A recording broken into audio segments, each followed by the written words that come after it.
Yes, hello, I'm Martin Geisler. Good to have you with us today. Well, Sir Keir Starmer did promise change, didn't he? And Angela Rayner's departure on Friday delivered that all right. A major reshuffle, but mostly the same people getting different jobs, rather suggesting perhaps that the Prime Minister had put them in the wrong ones to begin with. Anyway, there were also some obvious winners, one of whom is Douglas Alexander, the new Secretary of State for Scotland, who joins me now from London.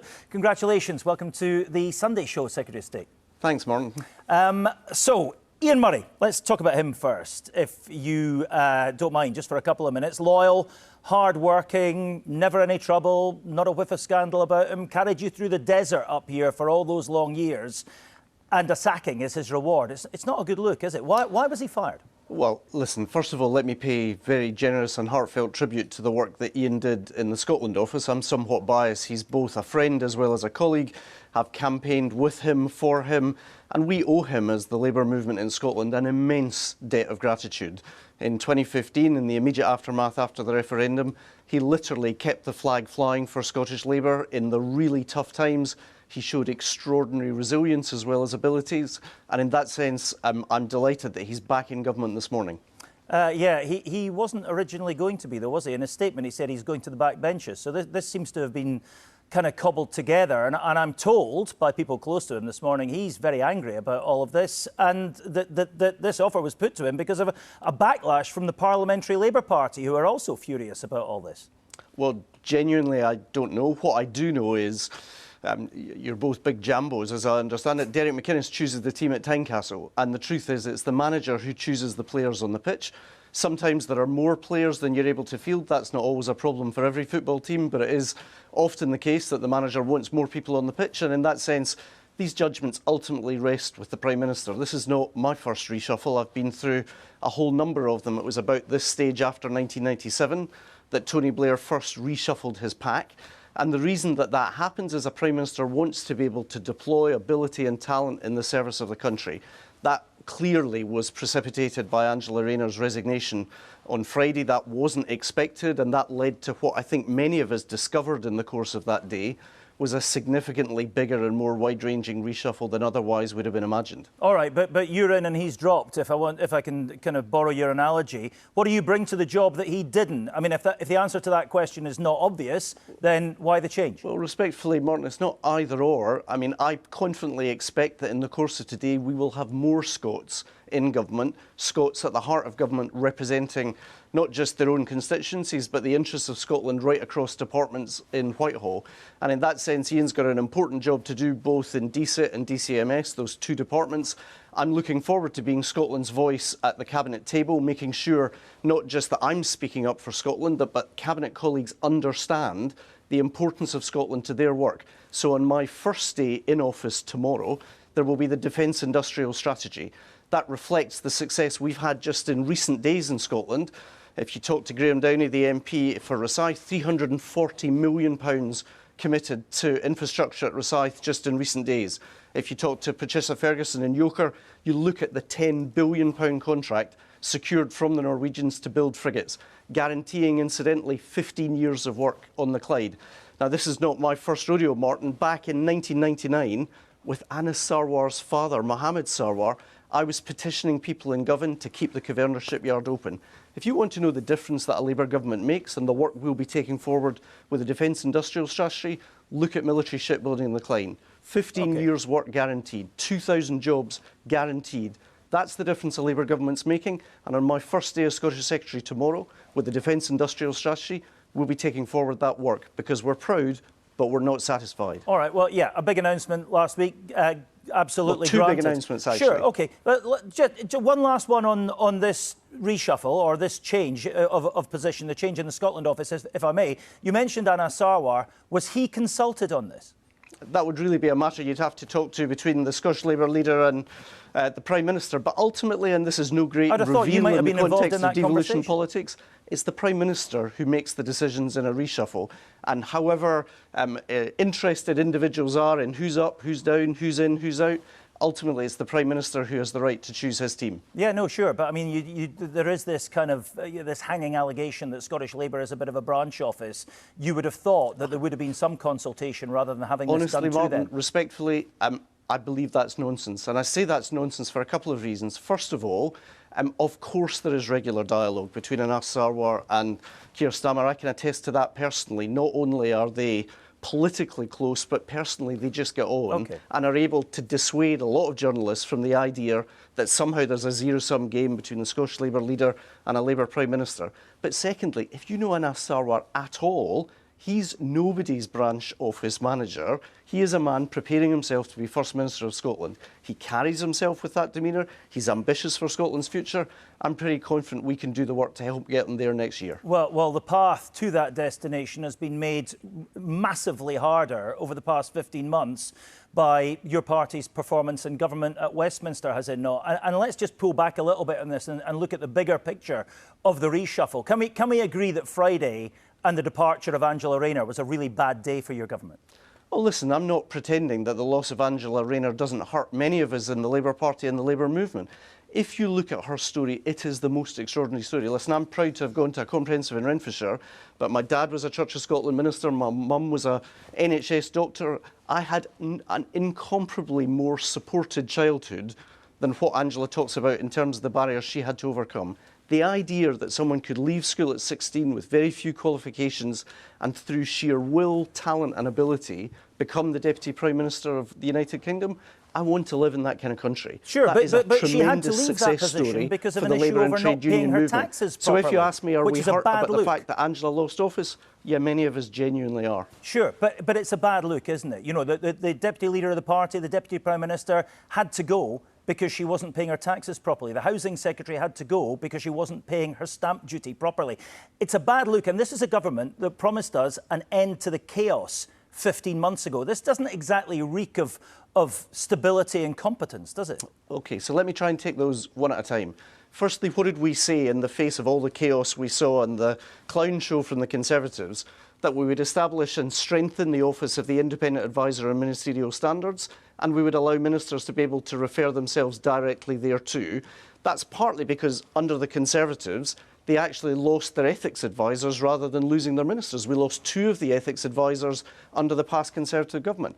And actually, of course, these things happen to every government. The real test is how do you deal with these things when they emerge. As soon as it became clear there was this issue, Angela referred herself to the independent advisor, not in months or in years, but in days. The advisor did the work. The advisor put the recommendation on the desk of the Prime Minister. And once that was on the desk of the Prime Minister made his judgment. Honestly, that feels to me very different. I know that it's not the headlines any of us would have wanted, but the real test is how does a government deal with these issues? No, but he made his judgment and then he completely changed the cabinet. He swapped virtually all of the seats. I mean, and only 2 people left, one of whom was Ian Murray. So does that not suggest he's been looking at this cabinet for the last 15 months thinking, God, I've put you people in the wrong places? No, I think the idea that you're never able to change your team doesn't reflect the way most workplaces work right across the country. A year in doesn't reflect very well in the first year, does it? No, well, the fact is he was planning a reshuffle, as I understand it, in the autumn.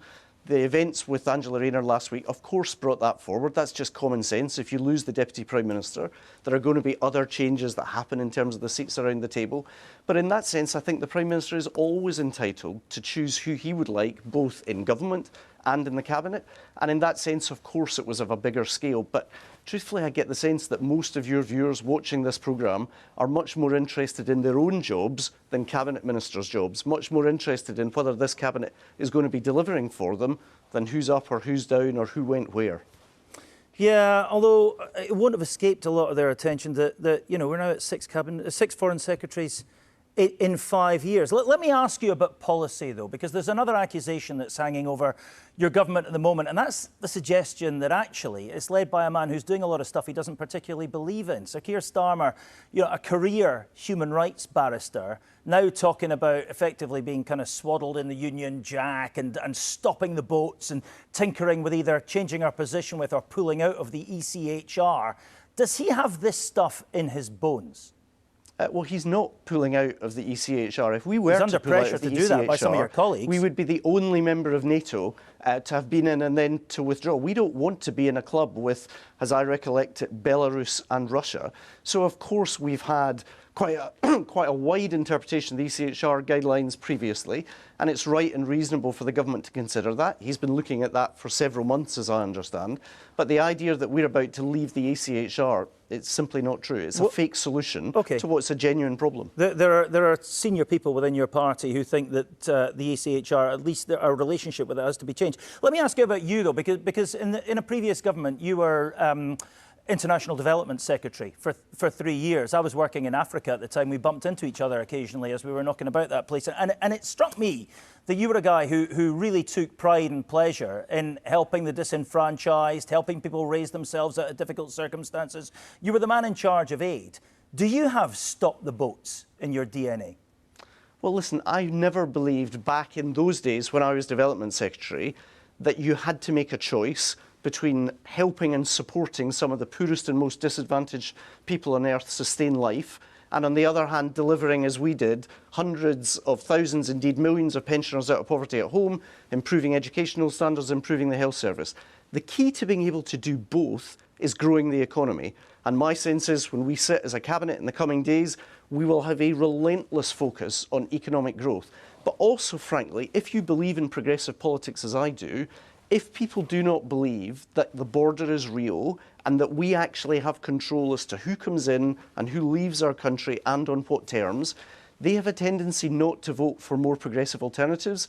They vote for the populist and reactionary right. So I actually believe at this historic juncture, and I know you're going to be interviewing Reform after me, we have a deep and heavy responsibility, both to speak up for progressive politics at home, with all of the changes we want to see in health and education and raising living standards, but at the same time to prove that a progressive government understands and gets it in relation to immigration. Do you believe in that stuff? In that test, the right believe in this stuff in fundamentally. Do you? For the country. The right believe in this stuff fundamentally. Do you? I absolutely believe that we need to be able to control our border. The first responsibility of any government, left, centre, right, is the protection of the realm and the protection of the people. And in that sense, it's right and reasonable that we know who's coming into the country, that we make those choices as a democratically elected government. And frankly, I think any politician who says, no, just throw the doors wide open, we really don't mind, I don't think they would be in government for very long, given the understandable concerns of the public. All right, let's move this back to Scotland then, can we? A couple of days before this reshuffle, it was announced that you would be leading the campaign in the next Scottish elections, at least masterminding the campaign for Holyrood 26. Is that still the plan, by the way? Let me ask that first. Yeah, leading the campaign, I'm afraid, is a bit of a grade inflation in terms of my role. I'll be working with Jackie Baillie, the two co-chairs of the campaign, and Jackie and I will be working to support Anas, but Anas will be in the lead as you would expect. Well, yeah, and he's, you know, when you guys took power, you were on 35% of the vote, and now, according to one poll last week, you're on 17%. How do you get back the half of your vote share that you've lost over the last 15 months in less than 8 months? Well, respectfully, we were written off in the Hamilton, Larkhall and Stonehouse by-election with very similar arguments. You were dead in the water before you'd begun, according to the Scottish media. And we will come back in Scotland the way that we came back in Hamilton, by hard work, by humility, by listening to people, doing the work on the ground, making the arguments directly to the public. I have a sense that the Scottish people are way more ambitious than the Scottish Government today. When you're on a doorstep and you say to an SNP supporter, can you name a single example of Scottish public life where things have got better in the last 20 years rather than worse? I'll wait. Health, ferries, education, you choose. They can't answer the question. I'm just looking our responsibility in the coming months is to do what we did just a couple of weeks ago in Barrhead, do what we did a couple of months ago in Hamilton, which is to take our case to the Scottish public and then disprove the critics and the cynics. You're telling me what you're hearing on the doorstep. I'm telling you what I'm seeing in the polls, and that suggests that your support has collapsed. Also, I looked at Ballot Box Scotland this week, and they were kind of extrapolating some of these polls and suggesting that the SNP now are only 3 or 4 seats away from a majority at Holyrood. If they get that, they say that is a mandate for another independence referendum. Is it? So to continue the earlier football analogy, Martin, I'm not really going to engage in post-match analysis when the game hasn't even begun, never mind finished. But I'm not really interested they're saying in very specifically anticipating our defeat as Scottish Labour. I'm way more interested in contributing to Scottish Labour's victory. Okay. And that's what each and every one of my colleagues as Scottish representatives at Westminster for the Labour Party, and indeed my friends and colleagues in Holyrood, are determined to be doing in the months between now and May. The Prime Minister has ruled this out. He said, I'm not interested in referendums at the moment. Whatever happens, doesn't matter. You're not getting one after the next election. I paraphrase, but that's the message. Is he right? Is that where you are on this? Forgive me, I just lost you for a second in terms of the question. Could you repeat the question? Yeah, I was saying Sir Keir Starmer has been reasonably clear on this. He said it doesn't matter what happens at the election. I'm not interested in referendums. It's not a priority, and you're not getting one after the election next year. Is he right on that? Is that, broadly speaking, where you are on this? Honestly, when Keir was in Glasgow this week confirming shipbuilding in the Clyde for 15 years and he was asked that question, I think he was speaking for many and many of us right across Scotland, east, west, north, south, who really don't see independence as a priority. When I saw yet another document on independence produced by the Scottish Government in recent days, I thought, this is really a core vote strategy from a party that doesn't want to talk about health, about education, about ferries, about justice, about tragically drug deaths, issue after issue. They've got nothing to say, and so they're trying to change the conversation back to their obsession with the Constitution. That the majority of Scots do favour independence, at least at some point in the future. Let me ask you a question. Virtually every senior unionist politician I've had on this programme, I've asked this question too. Let me try it out with you. And just in a word, answer the first part of this question, if you would. Is the union that we are in a voluntary union? That was shown in 2014 when, in a free, fair election, 84.7% of the Scottish electorate, if I recollect, it's certainly in the You're not answering the mid-80s, question. It's a yes or no chose answer. in the largest ever franchise in Scottish and UK history to choose by a clear 10-point difference to stay within the United Kingdom. You're telling me about something that happened 11 years ago. I'm asking you now, is this union voluntary, or is Scotland locked into it? And the constitutional framework that was in place in 2014 remains in place today. There was a choice, we made our choice, and frankly, those who argue the case for independence, it's up to them to explain their case. We're still waiting for answers on pensions, on currency, on any number of issues. Frankly, as Scottish Labour, we're going to be getting on with the job. It's not up to you to decide whether the case is right or not. It's up to the electorate. I'm asking you whether, if this is a voluntary union, what the democratic route out of that is now, 11 years after the last referendum. Martin, if you say it's up to the polls, you're right. We were just talking about the polls. Look at the salience of independence in the opinion polls. Even when some of the headline horse race numbers are difficult for Scottish Labour, independence is coming down the agenda, not going up the agenda. And that's, I sense, because people are just so wearied of hearing from ministers who should be sorting the health service. 1 in 6 of us are on waiting lists in Scotland, 100,000 on waiting lists for more than a year, who should be sorting out the education system. I'm an incredibly proud product of the Scottish state education system, but standards have got worse, not better, over the last 20 years. They should be getting on with the basics rather than spending their times trying to change the conversation and have a different argument. They're entitled to it, but I don't think it'll work for them. What I'm hearing from you is we are absolutely tied into this union then for the time being. For how long?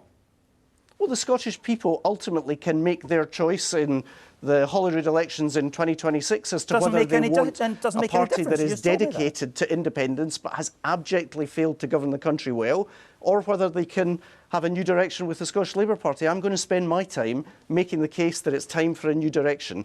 I feel it's time for the Scottish Government to be put out of its misery. If they haven't been able to sort Scotland's problems in 20 years, I frankly doubt they're going to do it in their third decade in power. But that's democracy. We'll make our case, and it'll be for the Scottish people to decide. All right, look, there's lots to discuss. It's less than 8 months away. 8 months yesterday, that election. We will speak, I'm sure, between now and then, probably more than once. But for now, Douglas Alexander, new Secretary of State for Scotland, thank you very much indeed for being with us. Thanks, Martin.